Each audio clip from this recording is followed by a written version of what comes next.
piscou e o primeiro trimestre já se foi.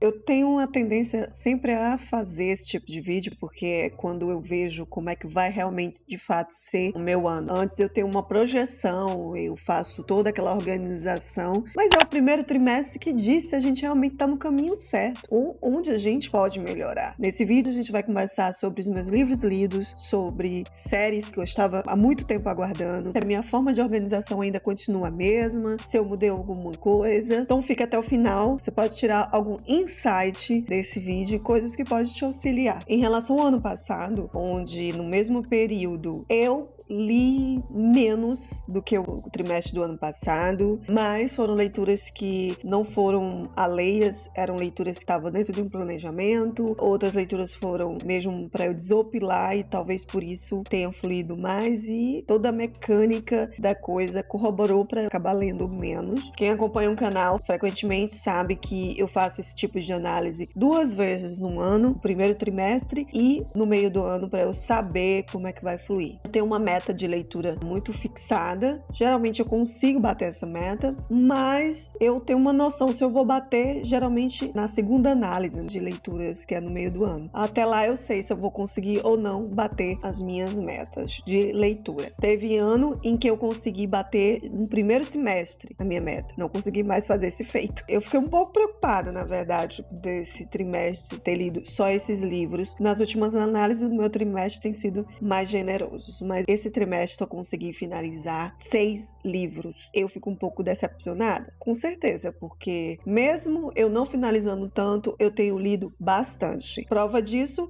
foi o nosso último sprintão de leituras, onde nós passamos, pasmem, mais de 8 horas lendo em sprint. Foi muito proveitoso, consegui finalizar leituras nesse sprint. Então, consegui adiantar outras. Alguns colegas também finalizaram leituras, também adiantaram bastante. Então, se você não sabe do que eu tô falando, todo primeiro sábado do mês a gente vai fazer um sprintão aqui no canal. Já te convido de antemão, então não se esquece de se inscrever para quando isso for surgir por aqui, você ser avisado. Comecei meu ano lendo um romancezinho de época que me arrebatou de uma forma que eu tô até agora tentando me encontrar. Muito gostosinho, muito rápido. Se você quer uma leitura assim bem leve, rapidinha, eu indico essa série dos Hathaway. Tem playlist aqui no canal dos 3 primeiros livros que eu li dessa série, e foi assim, quase um atrás do outro. Em janeiro eu li os 2 primeiros títulos, dei 4 estrelas para eles. Vou continuar. O romance de época tá em alta aqui neste canal ultimamente. Depois eu li o ensaio, também já tem vídeo no canal, do João Carlos de Mello.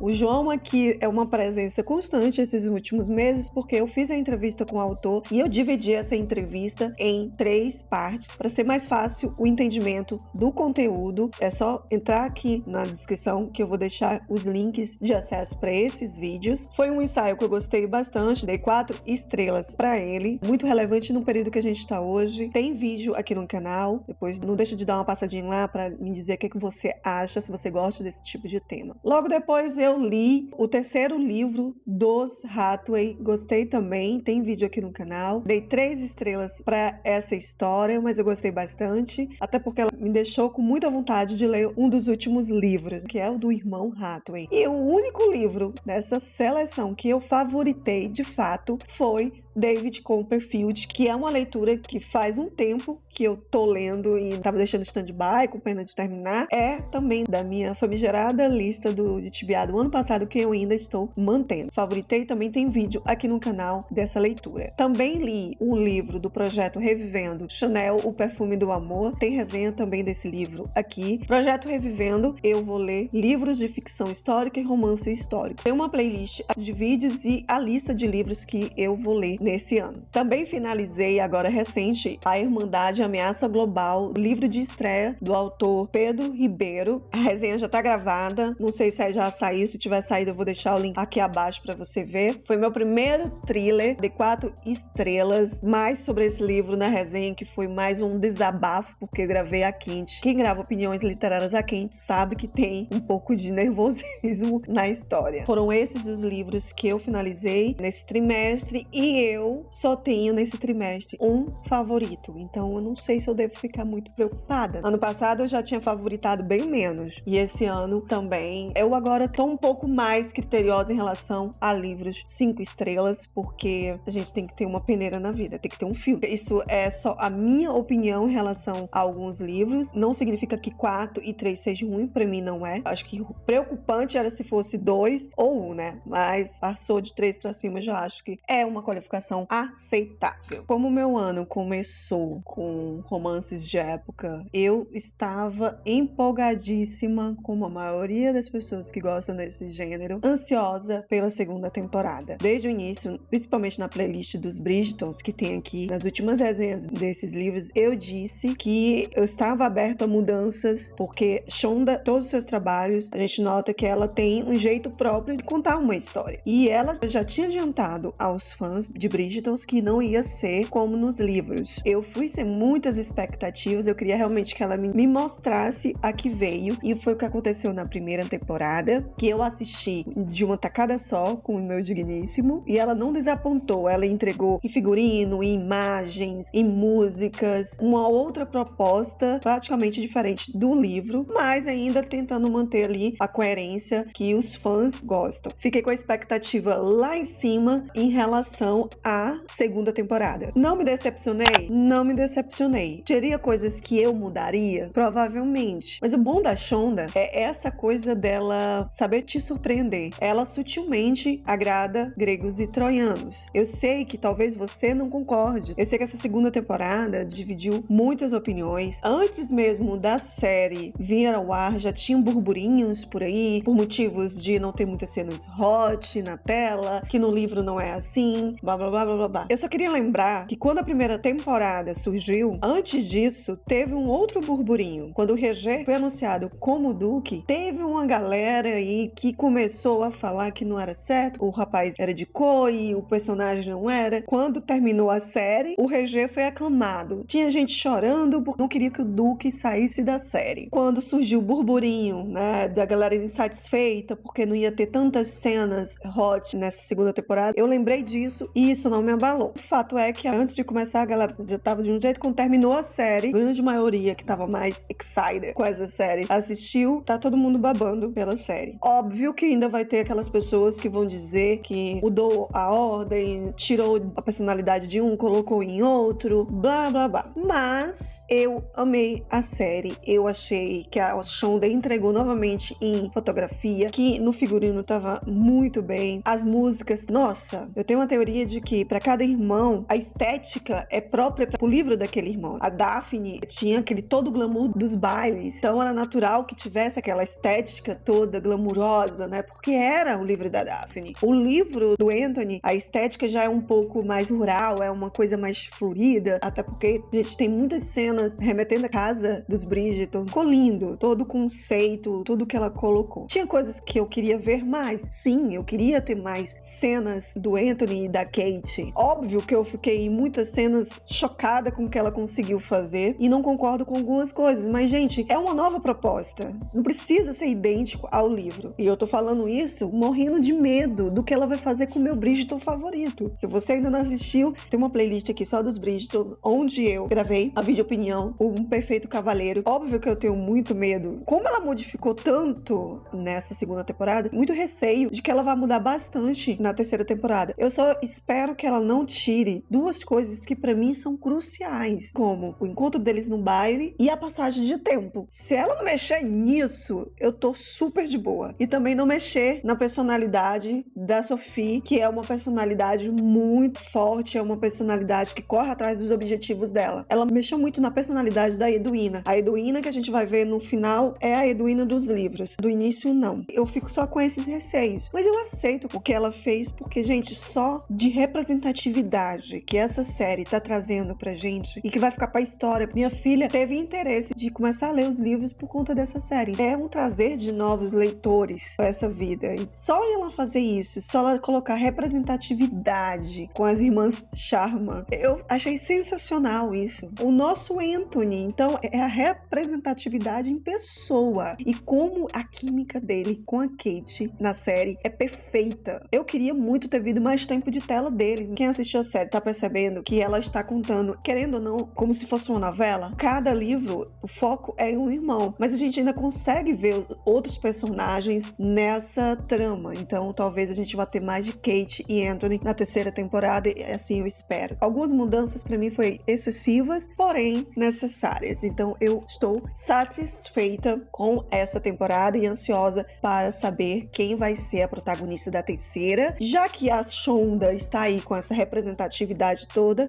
eu gostaria que fosse uma latina a próxima protagonista. Vamos ver o que ela vai nos aprontar com essa história. Com a Shonda é isso, ir sem muita coisa na cabeça e pensar que você tem agora duas possibilidades. Você pode ler o livro ainda, assistir a série que não vai mexer praticamente em nada com a tua experiência literária. Saindo dos Bridgertons e indo para um dorama que eu ainda não terminei, mas eu já sei que ele é um destaque desse trimestre. Eu não vou falar esse nome porque não vou saber pronunciar. Esse dorama eu tô acompanhando com a minha filha, fofinho, leve, onde uma jovem esportista desiste de competir por achar que a sua rival é melhor do que ela. Isso acaba gerando uma crise entre ela e a mãe, onde ela decide ir pra casa da avó. Chegando na casa da avó, ela descobre um diário da mãe dela, numa época em que ela é mais nova, e mãe também era competidora de esgrima. Vai ter aquele paralelo dela lendo a história da mãe dela, entendendo os conflitos que a mãe passou naquele período pro esporte, que a mãe era apaixonada. Ela vai acompanhando as crises entre a avó e a mãe. Toda semana sai um episódio novo, eu tô acompanhando com a minha filha. Já favoritei porque eu tô no 6º episódio, eu tô apaixonada por esse dorama. Você quer um doraminha leve, gostosinho, vintage? É esse daí. Menção honrosa a um filme. Você sabe que eu tenho um projeto aqui revivendo, tem playlist aqui no canal sobre esse projeto, tem sprints de leitura às terças-feiras, onde eu leio o livro do mês. Comecei a dar mais foco e assistir mais filmes antigos. Esse filme tá na Netflix ainda em cartaz. É uma historinha leve de assistir, é um filme antigo, onde tem a minha querida Audrey Hepburn. Tô assim, querendo assistir os filmes dessa atriz. É engraçadinho, né? Eles estão aí em busca de encontrar uma babá.